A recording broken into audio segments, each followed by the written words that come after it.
あんなこと言わなければよかった。もしこれであの子が帰ってこなかったらどうしよう。そしたら私、一生後悔しても後悔したらない。一人の女が頭を抱え、ブツブツと悲壮な調子でつぶやいている。家を出た息子を探す彼女は、もうここがどこなのか分かっていない。ふらふらと歩く彼女はいつの間にかある建物に入っていた。ようこそ、ハオスでありーべ。何か悩みをお持ちのようですね。よろしければお話を聞かせてください。女は突然正気を取り戻して、この得体の知れない占い師を睨んだ。フードを深くかぶったいかにも怪しい姿。その下から見える口元は不気味に微笑んでいる。女はすぐにでもこの場を離れようと思ったが、なぜか体が動かない。そしてその直後、この占い師には私の問題を解決する力があるという直感が女に降りてきた。わかりました。話します。結局女は占い師が勧める椅子に腰を下ろし相談を始めた。彼女は大切な息子を無事に見つけることしか考えられなかったのだ。私は高校2年生の息子を持つシングルマザーです。息子が生まれてから旦那の浮気が発覚してすぐに離婚したのです。女一人の稼ぎで一生懸命働いて、今息子を私立の高校へ通わせることができています。私立の高校に通わせるだけで精一杯で裕福な暮らしはできていません。それに息子の同級生は皆お金持ちばかりなんです。私の息子は特別頭がいいわけではありません。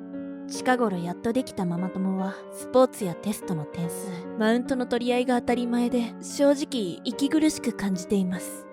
そんな風に思いながら息子のためになんとかこの状況になれようとしていた。だが息子の一つのお願いがさらに彼女を追い込んでいく。母さん、僕夏休みに友達と旅行に行きたいんだ。だからお金出してくれないかな。ごめんね、ちょっと厳しいんだ。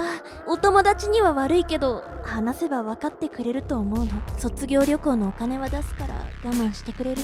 そうだよね、ごめん。家にお金がないことは彼にも分かっていた。それでも無理を承知で言ったのだ。彼は諦めきれず、1週間後もやっぱり行きたいとカナエに相談した。それに対してカナエはやはり無理だと言うしかなかった。そしてとうとう息子の我慢は限界を超える。じゃあもういいよ。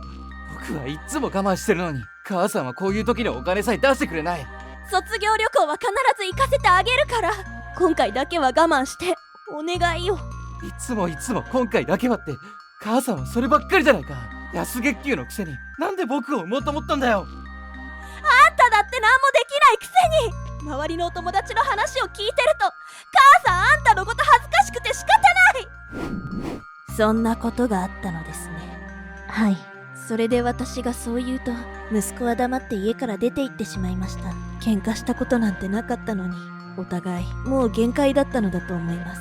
カナエはまず一日息子を待ってみることにした。喧嘩したばかりでその日のうちには帰ってきづらいだろうと思ったからである。もしかしたら友達の家に泊まっているかもしれない。そうも思った。だが次の日になっても息子は帰ってこなかった。カナエは家から出て探し回った。当てもなく探し回ったが、それでも見つからず途方に暮れていた時、彼女はこの館に迷い込んだのであった。それは大変でしたね。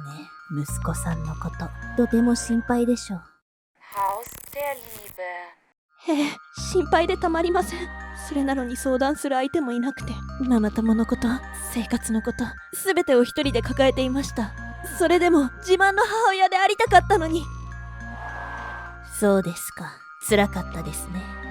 私、息子に心にもないことを言ってしまって、早く帰ってきてほしいんです。でもどこにいるのかわからなくて探し回ったけど見つからないんです。大丈夫ですよ、ご安心ください。あなたが幸せになれるようにお力添えをいたします。本当ですか？ただしこちらのネックレスをつけていただく必要があります。こんな高そうなもの、私には買えません。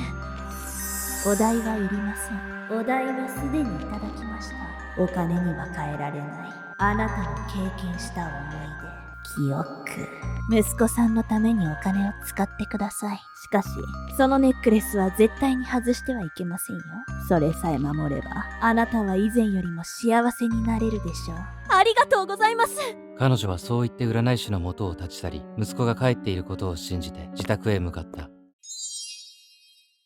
玄関には靴が置いてあった。そしてリビングでは息子がいつものようにテレビを見ていた。彼女は涙を流し、思わず抱きしめ息子へ謝った。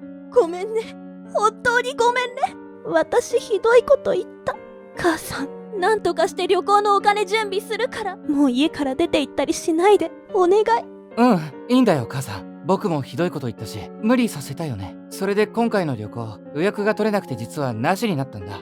だからもう大丈夫、気にしないで。二人はこうして仲直りをした。かなえはこれも占い師のおかげだとネックレスを見て微笑んだ。そして翌日、かなえはママ友たちと会話をしたのだが、そこでもネックレスは見事に効果を発揮した。なんとあんなに多かった息子の自慢話や裕福さをアピールする話がすっかりなくなっていたのだ。ネックレスのおかげで息子との関係も良くなり、ママ友からのプレッシャーも解放された。あの人の言っていたことは本当だったとかなえは占い師に感謝した。それから1ヶ月が経ち、気温も高いので、かなえは会社へ半袖で行くことにした。しかし、首元が開いているため、占い師からもらったネックレスがどうも目立つ。かなえは常に身につけるよう言われたことを思い出したが、仕事には適さないので、しょうがなく外すことにした。そして仕事から帰宅後、家に帰ると電気はついておらず、息子がいる雰囲気はない。おかしいな。いつもなら帰ってきてるはずなのに。家中探しても、やはりいない。そこで彼女の頭に、占い師の言葉がよぎった。そのネックレスは絶対に外してはいけません。かなえは息子にすぐさま連絡をしたが繋がらない。お友達に聞いても誰も居場所を知らない。彼女はそれではと思ってかすかな記憶を頼りに占い師の館を探した。だがどの道を進んでもあの場所にはたどり着けない。どこにいるの？ねえ、どこに行ったの？かなえは息子を探して震わんばかりに叫んだ。それでも息子もあの館も見つからない。もしかしたら今度も家に帰っているかもしれない。彼女は最後の望みを託して家路に着く。その途上でかなえはある高校生くらいの少女に出会った。かなえは心配になって少女に近づく。どうしたの？少女はかなえが話しかけてもしばらくすすり泣いているだけだったが、ふと顔を上げて話し出した。その胸ポケットでかなり昔のキャラをかたどったキーホルダーが揺れている。あなたなんかに期待してないって言われて、それでお母さんと喧嘩して我慢できなくなって家を飛び出しました。私は私なのにどうして他の人と比べたがるんですかね。かなえの胸にはなぜか懐かしい思いが溢れてくる。実はね、私も昔母親にそんなことを言われていたの。なんで勉強ができないんだ、なんで周りの子はできるのにあんただけダメなんだ、そんな風に毎日言われた。私あなたと同じだわ。あなた名前なんていうの？かなえですけど。ああ、そう、いい名前ね。もう遅い時間だし今日は帰りなさい。家に帰らなくてもいいからちゃんとしたところで寝るのよ。かなえがそう言うと少女はほんのり目に光を取り戻し、パタリとお辞儀をして道の先に消えた。かなえは少女を元気づけられたことに少し自信を取り戻したが、ふと思う。ちょっと待って、彼女の名前、ハートの角質、それからあの胸ポケットのキーホルダー、まさかあの子は。そうだかなえ、お前は幻を見ている。お前は過去の自分と会話をしたのだ。